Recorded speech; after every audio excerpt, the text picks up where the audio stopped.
मित्रांनो, आपल्या कोंबडीचे पिल्ले जे आहे आता थोडे मोठे झाले आहे. जवळपास ते 1 महिन्याचे झाले आहे. तर मित्रांनो, आपण त्यांना राहण्यासाठी ठेवण्यासाठी जे जुगाड केला होता, एक छान त्यांच्यासाठी एक घर केलं होतं. तर ते घर जे आहे आता त्यांना छोटं पडू लागत आहे. जागा जी आहे त्यांना होत नाही आहे. तर आता आपण त्यांना जे आहे नवीन घरी शिफ्ट करत आहोत आणि ते पण आपण जुगाड करूनच केलं आहे. अशा प्रकारे मित्रांनो, घरी एक कूलरची बॉडी ठेवलेली होती, वेस्टेज होती. तर त्यांना आपण छान असे दोन्ही साईडने लोह्याचे रॉड लावून बॉर्डर जे आहे ते मजबूत करून घेतली आणि अशा प्रकारे एक स्लायडिंगचा जो आहे त्यांना गेट दिलेला आहे आपण मित्रांनो.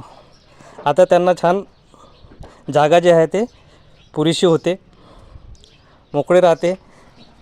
आणि तुम्ही बघू शकता साईडने पण असे जाडी असल्याच्याने हवा खेळती राहते मित्रांनो. तर जुगाड कसा वाटला मित्रांनो नक्की कमेंटमध्ये सांगा.